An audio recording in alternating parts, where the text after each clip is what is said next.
দমদমে Christ church girls স্কুলের পঞ্চম শ্রেণীর ছাত্রী ঐন্দ্রিলার পরিবারের প্রথম থেকেই অভিযোগ, দাবি মতো ১০০ টাকা না দেওয়ায় তাকে স্কুলের শৌচাগারে বন্ধ করে রাখে উঁচু ক্লাসের দিদিরা। ঐন্দ্রিলার পরিবারের আরও দাবি, এর জেরেই আতঙ্কিত হয়ে পড়ে ঐন্দ্রিলা। কিন্তু ক্রাইস্ট চার্চ স্কুলেরই এক শিক্ষিকা এবং ছাত্রীর পাল্টা দাবি, এমনটা সম্ভব নয়, কারণ তাঁদের স্কুলের শৌচাগারের দরজা বাইরে থেকে বন্ধ করার কোনো ব্যবস্থা নেই। আমাদের বাথরুমে তো কোনো ছিটকিনি নেই, দুজন মেয়ে করে বেরোয় এবং তারা ধরে বসে থাকে বাথরুমের দরজা।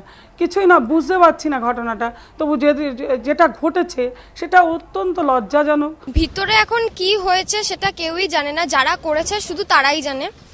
শুধু এইটুকুন বলবো, শৌচাগারে আমাদের দরজাগুলো খুবই কমজোরি, একটা ধাক্কা মারলেই পড়ে যায়। ক্রাইস্ট চার্চ স্কুলের যে সাফাইকর্মী ঐন্দ্রিলাকে উদ্ধার করেছিলেন বলে পরিবার জানিয়েছে, তারও দাবি তিনি ঐন্দ্রিলাকে উদ্ধার করেননি।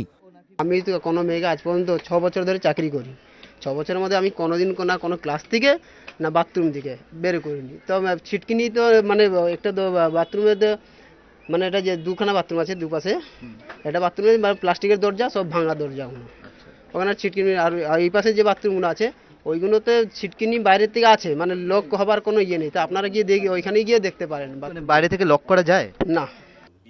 যদিও ঐন্দ্রিলার বাবার বক্তব্য, তাঁরা যে অভিযোগ করেছেন সবই ঐন্দ্রিলার বলে যাওয়া। ঐন্দ্রিলার বক্তব্যের ওপর আমরা নির্ভর করে এইটা কারণ এটাও ঐন্দ্রিলার কথা, কারণ ওই যে সুইপার সেই সমস্ত যে তার একটা চোখের প্রবলেম আছে না প্রবলেম আছে সব আমরা কিছুই জানতাম না।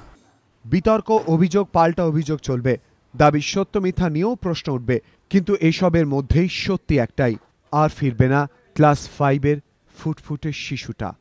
অর্ণব মুখোপাধ্যায় ও সুদীপ্ত আচার্য, এবিপি আনন্দ, কলকাতা।